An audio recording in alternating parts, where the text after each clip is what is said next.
साल 2041 यानी फ्यूचर की दुनिया जिसमें क्राइम बहुत ही ज्यादा बढ़ चुका है और वजह है इंसानों के दरमियान बढ़ते हुए डिफरेंसेस। किसी के पास खाने को कुछ नहीं तो कुछ लोग एडवांस हाई टेक लाइफ गुजार रहे हैं। इन डिफरेंसेस को खत्म करने के लिए कुछ रेबल्स बुरे लोग अमीर लोगों को जो है भी बेकसूर फिर भी उन्हें जान से मारने लगे। हद से ज्यादा बढ़ती हुई बेकसूर लोगों की मौत को देखते हुए यूएस की गवर्नमेंट ने अननेचुरल डेथ यानी किसी के हाथों मरने वाले लोगों के लिए रिस्टोर नामी टेक्नोलॉजी का यूज आम कर दिया, जिसकी मदद से मरे हुए बेकसूर लोगों को जिंदा किया जा सकता है। लेकिन यहाँ पर भी एक प्रॉब्लम है, क्योंकि मरकर जिंदा होने वाले लोगों की मेमोरीज को रिस्टोर करना मुश्किल है। तो इसीलिए आज सब लोग एक खास डिवाइस पहनते हैं जिसकी वजह से इंसान की सारी मेमोरी उस डिवाइस के अंदर सेव हो जाती है और इस डिवाइस को हर 48 घंटे के बाद एक्टिवेट करना जरूरी है। फिर सीन कट होता है और हम एमा नामी एक पुलिस ऑफिसर को देखते हैं। वो एक बिल्डिंग के बाहर खड़ी हुई बिल्डिंग को स्कैन कर रही थी क्योंकि उसे यकीन था कि अंदर कोई है। अंदर जो कोई भी था उसने एक रूम की वॉल्स को कवर किया हुआ था, जिसकी वजह से एमा के सारे स्कैनर्स ब्लॉक हो रहे थे। है ना, इन ब्लॉक हुए स्कैनर्स के बारे में पुलिस स्टेशन में बताते हैं तो उसे जवाब मिलता है कि इस बारे में पुलिस वालों को पहले कुछ नहीं पता था। इन्हीं बातों के दौरान अचानक एमा को गन चलने की आवाज सुनाई थी, जिसका साफ मतलब था कि बिल्डिंग के अंदर किसी क्रिमिनल ने किसी इंसान को मार डाला है। उस इंसान की जान बचाने के लिए वो फौरन बिल्डिंग के अंदर भाग जाती है। हालांकि उसकी टीम उसे वार्न भी कर रही थी कि अंदर नहीं जाओ एमा, लेकिन एमा किसी की भी सुने बगैर एक रूम के अंदर एंटर हो जाती है। ये वही रूम था जिसके स्कैनर्स को एक शीट से ब्लॉक किया गया था और रेबल यानी वो जिसने इन सबको मारा था वो यहाँ से भागने की कोशिश में था। एमा और रेबल दोनों ही जानते थे कि बाहर की तरफ से भागने का कोई रास्ता नहीं, ये इंसान अपने आप को मार देगा। मरने से पहले एमा उससे सवाल करती है कि तुम्हारा रिस्टोर पॉइंट कहाँ है, तो वो बताता है कि उसने किसी डिवाइस में अपनी मेमोरी स्टोर नहीं की। ये कहते ही उसने फ्लोर से जंप कर दी और वो मर गया और एमा पीछे से उसकी लाश देखती रह गई। फिर अगले सीन में वो अपने घर आ गई। वो पियानो बजा रही थी, तभी उसके हस्बैंड ने आकर उसे बताया कि उसने पूरा कॉन्सर्ट पहले ही रिकॉर्ड कर लिया है। एमा अभी उससे बातें ही कर रही थी कि एकदम से वो आदमी गायब हो जाता है और ऐसे हमें मालूम होता है कि वो एमा का हस्बैंड सिर्फ एक होलोग्राम था। असल में एमा के हस्बैंड की काफी टाइम पहले मौत हो चुकी थी और उसे अब जब भी अपने हस्बैंड की याद आती तो वो ये होलोग्राम चला लेती थी। अब उसे काम पे जाना था, इसलिए वो अपने कान में रिस्टोर डिवाइस लगाती है और निकल जाती है। इस डिवाइस पे उसकी मेमोरीज रिकॉर्ड हो रही थी। एमा जब काम पर जा रही थी तो रेडियो में चलने वाली न्यूज से उसे पता चला कि अब जितने भी लोगों का मर्डर हो रहा है उन सबके पीछे रिवर ऑफ लाइफ नामी एक गैंग का हाथ है जो आर्टिफिशियली इंसानों को जिंदा करने के खिलाफ है, यानी रिस्टोर पॉइंट के। वो अब अपने ऑफिस पहुंचते हैं जहां उसे अपने बॉस से बहुत डांट पड़ी क्योंकि उसने टीम के ऑर्डर्स फॉलो नहीं किए थे, जिसकी वजह से एक बड़ा क्रिमिनल उनके हाथ से निकल गया था। एमा जब आप कहती है अगर मैं आप लोगों की बात मान भी लेती तब भी कोई फायदा ना होता, क्योंकि उस आदमी ने मरने से पहले उन सब मरने वाले लोगों की रिस्टोरेशन डिवाइस के साथ साथ अपनी रिस्टोरेशन डिवाइस को भी पहले ही तबाह कर दिया था। ऐसे अगर वो पकड़ा भी जाता तो मरने वाले लोगों की मेमोरीज वापस ना लाई जाती। लेकिन इस टाइम उसके बॉस का ख्याल था कि एमा उनसे झूठ बोल रही है। उसने उस आदमी को जानबूझकर इसलिए छोड़ा ताकि पूरा का पूरा केस उसके हैंड ओवर कर दिया जाए और ऐसे वो रिवर ऑफ लाइफ को खुद ढूंढकर उन्हें मजा चखाए, क्योंकि इसके पीछे उसकी पर्सनल रीजन भी थी। वो अपने हस्बैंड की मौत का बदला भी रिवर ऑफ लाइफ गैंग से लेना चाहती थी जिन्होंने उसके हस्बैंड को मारा था। इसी वजह से वो एमा को इस केस से हटाकर एक नया केस दे देते हैं। ये भी एक कपल के मर्डर का केस था। एमा उस कपल को देखकर शॉक रह गई क्योंकि उसमें से जो आदमी था वो इनकी रिस्टोरेशन डिवाइस का इन्वेंटर था, यानी जिसने इंसानों की मेमोरी को स्टोर करने के लिए वो डिवाइस बनाई थी। उसे और उसकी वाइफ को कौन मार सकता था। वो यहाँ इन्वेस्टिगेशन शुरू करती है और इसी मर्डर केस की जगह पर उसे एक नेकलेस मिलता है जिसे वो उठा लेती है। इसके बाद जब उसने डेड बॉडीज की इंस्पेक्शन की तो उसे महसूस हुआ कि आदमी की बॉडी के कट्स बहुत अजीब थे। हो सकता था कि उसे उसकी वाइफ ने ही मारा हो, शायद वो उससे नफरत करती हो। इससे भी ज्यादा शॉकिंग बात ये थी कि जिसने खुद रिस्टोरेशन डिवाइस बनाई थी उसके रिस्टोरेशन डिवाइस में खुद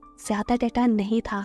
बाकी की इंफॉर्मेशन लेने के लिए एमा चाहती है रिस्टोरेशन पॉइंट जहां इंसानों को जिंदा करके उनकी मेमोरीज को उन्हें वापस दिया जाता था। यहाँ का सीईओ एमा से कहता है कि हमारा डिपार्टमेंट आपकी इस केस में हर तरह से मदद करेगा। ये कहने के बाद वो एमा को अपनी असिस्टेंट के साथ भेज देता है जो एमा को इस पूरे इंस्टीट्यूट का विजिट करवाती है। एमा यहाँ ये भी देखती है कि कैसे उनकी टीम एक मरे हुए बच्चे को जिंदा करने में कामयाब हुई थी, जबकि यहाँ एक ऐसे पेरेंट भी थे जो बहुत ज्यादा रो रहे थे। असिस्टेंट इनके बारे में बताती है कि इनकी बेटी बार बार अपनी मेमोरी स्टोर नहीं करती थी, इसी वजह से उनकी बेटी को जिंदा करना इनके लिए मुश्किल रहा। खैर एमा अब असिस्टेंट से सवाल करती है, देखो ये सारा का सारा प्रोग्राम उन्होंने ही बनाया, फिर ऐसा कैसे हो सकता है कि उन्हीं का रिस्टोरेशन डाटा ही ना हो। जवाब में असिस्टेंट कहती है, था उनका भी डेटा था, लेकिन फिर हमारे इस सिस्टम को किसी ने हैक कर लिया और उनका डाटा डिलीट हो गया। सिर्फ उन्हीं का नहीं, उनके साथ बहुत से और लोगों का भी, यहाँ तक कि मेरा भी। इसीलिए मैं अब मरने से डरती हूँ। रही बात डेविड की वाइफ की, तो उसे इस टेक्नोलॉजी में कोई इंटरेस्ट नहीं था, इसीलिए पिछले कई माह से उसने अपना डाटा स्टोर किया ही नहीं था। ये सब बताने के बाद वो एमा से रिक्वेस्ट करती है कि ये हमारे इंस्टीट्यूट के सीक्रेट हैं, प्लीज आप इन्हें बाहर ना बताइएगा। जिसके बाद वो उसे डाटा रूम में छोड़कर खुद चली जाती है। डाटा को चेक करते हुए एमा को विक्टर नामी एक आदमी के बारे में पता चलता है, जिसका डेविड और उसकी फैमिली से कोई लिंक था। सिर्फ यही नहीं, उसका रिवर ऑफ लाइफ नामी गैंग के साथ भी लिंक था, लेकिन पुलिस ने फिर उसे छोड़ दिया था क्योंकि उनके पास कुछ खास सबूत नहीं थे। हो सकता था कि इस केस में वो इन्वॉल्व हो। एमा उसका सारा डाटा लेकर घर आ जाती है और थोड़ा और सर्च करने पे उसे पता चलता है कि मर्डर साइट से जो उसे नेकलेस मिला था वो भी इस विक्टर नामी आदमी का ही था। ये एक ठोस सबूत था। इस चीज की खबर वो अपने पुलिस स्टेशन देती है और खुद यहाँ से निकल जाती है विक्टर को पकड़ने के लिए। अभी वो पार्किंग लॉट में ही पहुंची थी तो ये देखकर वो हैरान हो गई, यहाँ पहले से ही कोई उसका इंतजार कर रहा था। ये और कोई नहीं था बल्कि था साइंटिस्ट डेविड, जिसका मर्डर केस वो सॉल्व कर रही थी। असल में डेविड को किसी ने रिस्टोर कर लिया था, ये नींद दोबारा से जिंदा कर लिया था। इस चीज की खबर एमा को नहीं हुई थी, इसीलिए एमा शॉक थी। वो उसे पुलिस स्टेशन ले जाने की बात करती है ताकि वो उसका बयान रिकॉर्ड कर सके। तो जवाब में डेविड कहता है, नहीं मैं पुलिस के चक्रों में नहीं पड़ना चाहता, मुझे बस तुम्हारी हेल्प चाहिए एमा, मुझे अपने घर से कुछ बहुत जरूरी चाहिए। एमा कहती है, तुम मेरे ही पास क्यों आए मदद के लिए? तब जवाब में डेविड कहता है, क्योंकि तुम एतबार के काबिल हो। तुम्हारा डिपार्टमेंट मेरे मर्डर का केस सॉल्व करना ही नहीं चाहता, क्योंकि इससे उनके प्राइवेटाइजेशन का प्लान रिस्क पे पड़ सकता है, जिस प्लान के तहत सभी अमीर लोग तो बहुत अच्छी जिंदगी गुजारा करते थे, लेकिन गरीब लोगों को ऐसी जिंदगी से बहुत दूर रखा जाता था। एमा इस प्लान का पार्ट नहीं थी। यही वजह थी कि एमा को डेविड के रिस्टोर होने वाली बात नहीं मालूम थी। हालांकि ये काम उसके अपने डिपार्टमेंट ने किया था। एमा अब उसकी मदद को तैयार हो जाती है। ये लोग जब रास्ते में थे तब डेविड एमा को बताता है कि मेरी तकरीबन मेमोरी मिट चुकी है, मेरे पास सिर्फ पिछले 6 माह का डाटा है और अगर उसे अपनी पुरानी से पुरानी मेमोरीज रिस्टोर करनी है तो इसमें उसकी जान को भी रिस्क हो जाएगा, यानी ऐसे में जल्दी मर जाने का खतरा है उसे। खैर अब एमा विक्टर के घर पहुंचते हैं, जिसके ऊपर उसका शक था कि विक्टर नामी आदमी ने ही डेविड और उसकी वाइफ का मर्डर किया है। घर के अंदर जाने से पहले वो डेविड को अपनी कार में ही लॉक कर देती है। इससे पहले कि अंदर जाकर एमा कुछ करती, कार में बैठे डेविड को एक मैसेज मिलता है जिसमें पुलिस ऑफिसर्स एमा को कह रहे थे, घर के अंदर मत जाना, वहाँ एक किलर है। एमा का अकेले जाना एमा की जान को खतरे में डाल सकता है। एमा को बचाने के लिए डेविड बाहर निकलना चाहता था, जिसके लिए वो कार के इमरजेंसी लॉक्स ढूंढकर उसे खोल देता है और खुद भी विक्टर के घर के अंदर चला जाता है, जहाँ छुपकर उसने देखा कि एमा विक्टर पर गन पॉइंट किए हुए थी, जिसके चलते विक्टर ने फौरन ही सरेंडर कर दिया था। इस टाइम विक्टर के हाथ में एक अजीब सी डिवाइस भी थी। वो एमा से कहता है कि अगर मेरे साथ कोई ज्यादती ना की गई तो मेरा प्रॉमिस है कि मैं हर सवाल का जवाब ईमानदारी से दूंगा। वो बताता है कि डेविड की वाइफ मरने से और मरने के बाद जिंदा होने वाले रिस्टोर प्रोसेस से बहुत ज्यादा डरती थी। अपनी वाइफ का नाम सुनते ही डेविड को गुस्सा आया और वो वहीं करीब पड़ी हुई विक्टर की ही गन उठाकर यहाँ विक्टर को मारने के लिए सामने आ गया। उसे जिंदा देखकर विक्टर के तो जैसे होश ही उड़ गए। उसने जल्दी जल्दी बोलना शुरू किया और बताया कि मैं तो क्रिस्टीना यानी डेविड की वाइफ को बचाना चाहता था, लेकिन जब तक मैं वहाँ पहुँचा डेविड ने अपनी वाइफ को पहले ही मार दिया। ये कहते ही वो तेजी से डेविड पे ही हमला कर देता है, जिसे एमा रोकने की कोशिश करती है तो ये तीनों ही नीचे गिर जाते हैं और फिर मौका पाते ही विक्टर वहाँ से भाग जाता है। एमा ही उसका पीछा करते हुए जंगल में भागती है, पर वो एमा के हाथ से निकल जाता है। एमा उसे रोकने के लिए हवा में फायर भी करती है, पर कोई फायदा नहीं, वो दूर निकल चुका था। यहाँ इतने में ही एमा का पाँव स्लिप हुआ और वो एक दलदल में जा गिरी।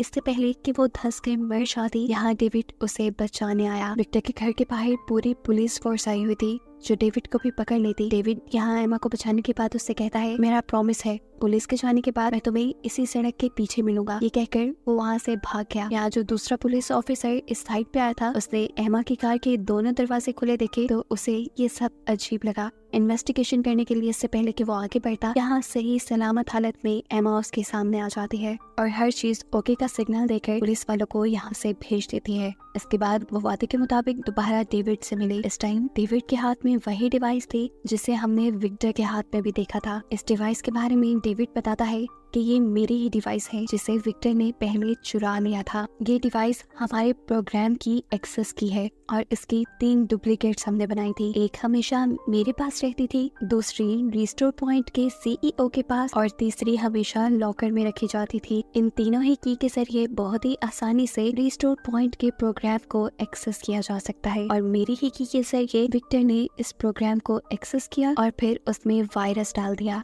जिसके चलते बहुत सारे लोगों के बैकअप फ्रीज हो गए। डेविड की ये सारी बात सुनने के बाद एमा से कहती है कि आपकी वाइफ विक्टर से बहुत लंबे अरसे से कांटेक्ट में थी। अगर विक्टर रेबल्स के साथ मिला हुआ था तो ये भी हो सकता है कि आपकी वाइफ भी रेबल के साथ मिली हुई हो, क्योंकि पिछले कई महीनों से उन्होंने अपना डेटा भी स्टोर नहीं किया था। डेविड कहता है हो भी सकता है, हमें इस सब के बारे में क्लूज लेने के लिए अपने घर जाना चाहिए। एमा डेविड को डेविड के घर तो ले जाती है, लेकिन यहाँ अगर बताते हैं कि मेरे कार के पीछे 15 मिनट में ही दूसरी पुलिस फोर्स भी आ जाएगी, हमें जो भी करना होगा सिर्फ इन्हीं 15 मिनट पे करना होगा। घर की तलाशी लेने पे एमा को एक पिक्चर मिलती है जिसे एमा अपने पास रख लेती है, जबकि डेविड अपने घर के सिस्टम से चेक करता है कि रिस्टोर पॉइंट का जो प्रोग्राम है वो बहुत ही ज्यादा डैमेज हो गया है। कई लोगों की मेमोरीज वहाँ से डिलीट होती जा रही है, जिसका मतलब है कि आने वाले वक्त में कई लोगों की जिंदगी बचाना उन लोगों के लिए मुश्किल हो जाएगा। यहीं रखे हुए एक बॉक्स में से डेविड को भी कुछ इंजेक्शन, कुछ वीडियोस और अपनी वाइफ की बैकअप डिवाइस मिलती है,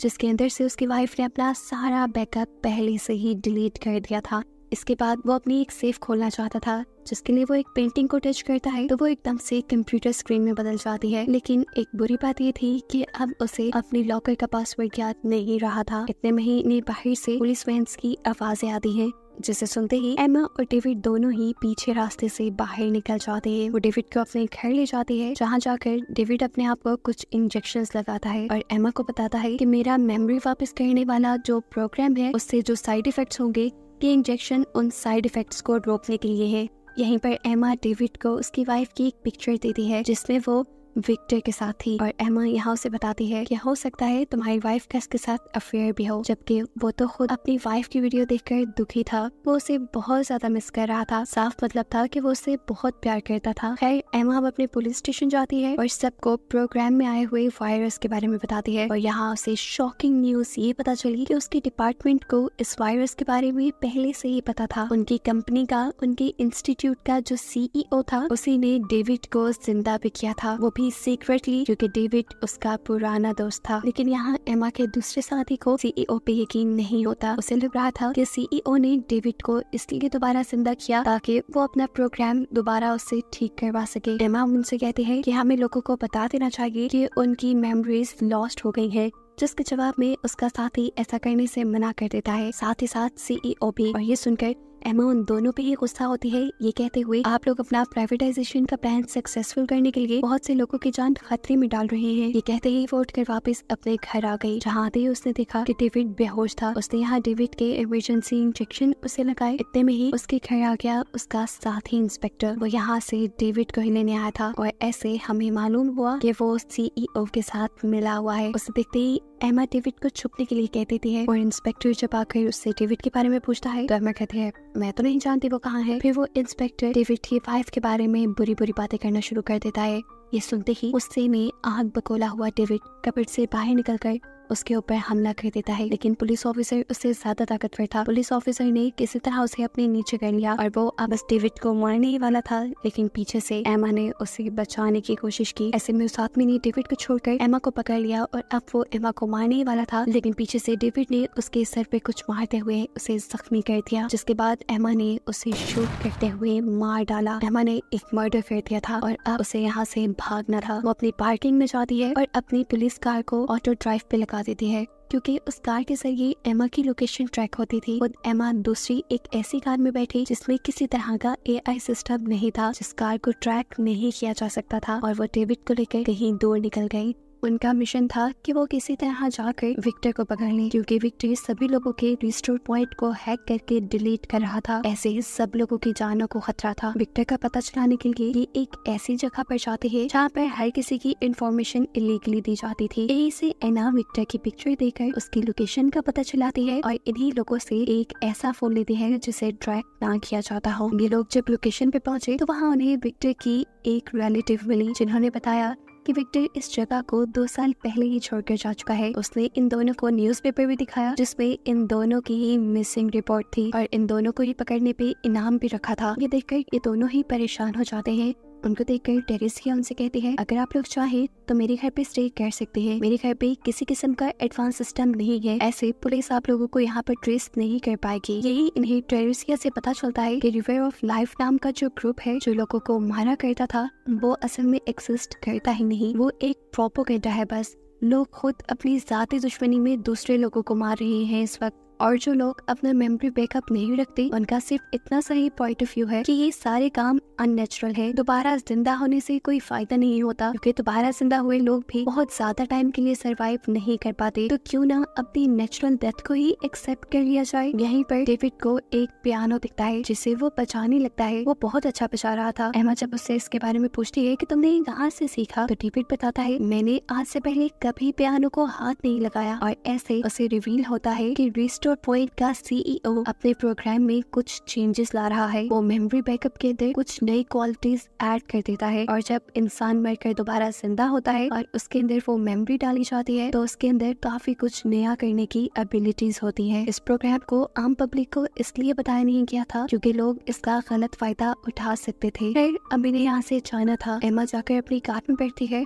और अपना मेमोरी बैकअप ऑन करने लगती है ताकि उसकी मेमोरी स्टोर हो सके, लेकिन डेविड उसे ऐसा करने से मना कर देता है और कहता है कि अगर तुमने ये डिवाइस ऑन की तो पुलिस हमें ट्रैक कर लेगी। खैर अब इन्हें विक्टर को ढूंढने के लिए आगे बढ़ना था, लेकिन आगे जाने से पहले ही एमा को एक ख्याल आता है। उसे याद आता है कि जो उसने विक्टर की पिक्चर स्कैन करवाई थी वो डेविड की वाइफ के साथ थी, और वो पिक्चर कुछ दिन पहले की थी। साफ मतलब था कि टेरेसिया ने झूठ बोला था कि विक्टर ने 2 साल पहले ये जगह छोड़ दी। विक्टर अभी भी यही हो सकता था। बिना वक्त ज़ाया किए वो यहाँ से निकल कर टेरेसिया के पास जाते हैं और उस पर गन पॉइंट कर लेते हैं उसे सच्चाई जानने के लिए। टेरेसिया यहाँ कुछ नहीं बोलती और बस अपना टीवी ऑन कर देती है, जहाँ न्यूज में बताया जा रहा था कि सीईओ की असिस्टेंट परमानेंटली मारी गई क्योंकि उसका डाटा नहीं था। ये सुनकर एमा शॉक हो गई क्योंकि पब्लिक में ये न्यूज अब लीक होने लगी थी। वह यहाँ टेरेसिया के ऊपर से गन हटाती है और उसके पीछे बने हुए एक दरवाजे के अंदर चली जाती है, जबकि पीछे हमें दिखाया जाता है कि डेविड को अब बहुत ही जोर से खांसी हो रही थी और ये उसके मेमोरी बैकअप के साइड इफेक्ट थे। टेरेसिया उसे एक अजीब सा पानी पिलाती है जिससे उसका ध्यान भटक जाता है और ऐसे वो उसी को गन पॉइंट पे ले लेती है। अंदर एमा जिसे विक्टर मिल चुका था, वो विक्टर को गन पॉइंट पे लेते हुए अब अरेस्ट कर चुकी थी। इससे पहले कि वो उसे लेकर पुलिस स्टेशन जाती, यहाँ पर भी विक्टर यही डिमांड करता है कि अगर तुम मेरा फेयर ट्रायल करवाओगी तो मैं तुम्हें सब कुछ सच सच बता दूंगा। एमा उसकी बात अभी भी नहीं सुनती और तब वो बोल देता है कि रिवर ऑफ लाइफ नामी कोई गैंग नहीं है जो आदमियों को मार रहा है, वो एक प्रोपेगेंडा है जो कि सीईओ का फैलाया हुआ है। इवन के वो तो लोगों को खुद मरवाता है ताकि बाकी लोग मरने के डर से उसका ये प्रोडक्ट यानी रिस्टोरेशन पॉइंट डिवाइस खरीदे। विक्टर के पास इस चीज का एविडेंस भी था जो उसने डेविड की वाइफ को दे दिया था। अभी ये लोग यही बातें कर रहे थे कि टेरेसिया डेविड को गन पॉइंट पे लिए एमा के सामने आ गई। वो एमा से कहती है कि अगर तुमने विक्टर को नहीं छोड़ा तो मैं डेविड को मार डालूंगी। उसके कहते ही एमा डिस्ट्रैक्ट हो जाती है और विक्टर बचकर यहाँ से भाग जाता है। एमा भी उसके पीछे भागती है और उसे टीजर गन से शूट करके बेहोश कर देती है। बेहोश होकर वो एक सड़क पे गिरा था जिससे एक कार की टक्कर हो गई। इस एक्सीडेंट की वजह से कार का ड्राइवर बेहोश हो गया, लेकिन कार की एआई ने इमरजेंसी कॉल कर दी और इसका मतलब था कि अब एमा, डेविड, विक्टर सबको ही पुलिस ट्रैक कर लेगी। इसी चीज के चलते एमा भी विक्टर की बैकअप डिवाइस को ऑन कर लेती है ताकि एटलीस्ट उन्हें ये डाटा मिल पाए जितना कुछ भी उसने थोड़ी देर पहले बोला था वो सभी कुछ ये डिवाइस रिकॉर्ड कर ले। तेजी से डेविड अब यहाँ पे आता है और विक्टर के मुंह के पास वो डिवाइस रख के इन दोनों के ऊपर एक अजीब सा फैब्रिक लपेट देता है। ये एक ब्लॉकर था जिसकी वजह से इनके सिग्नल ट्रेस ना हो पाते। वो लोग जैसे ही कपड़ा उठाते हैं तो इन्हें पता चलता है कि विक्टर मर चुका था। लेकिन एक अच्छी बात ये थी कि विक्टर का सारा डेटा बैकअप इन लोगों ने पहले ही कर लिया था। ये दोनों विक्टर की बॉडी को अपनी कार में डालते हैं और यहाँ से निकल जाते हैं। रास्ते में इन्होंने देखा कि इनके पीछे पुलिस भी थी। यहाँ डेविड एमा को मशवरा देता है कि हमें विक्टर को रिस्टोर कर लेना चाहिए, दोबारा जिंदा कर लेना चाहिए ताकि सबको सीईओ की गलत हकीकत पता चल जाए। लेकिन ये काम तो सारा इंस्टीट्यूट में होता था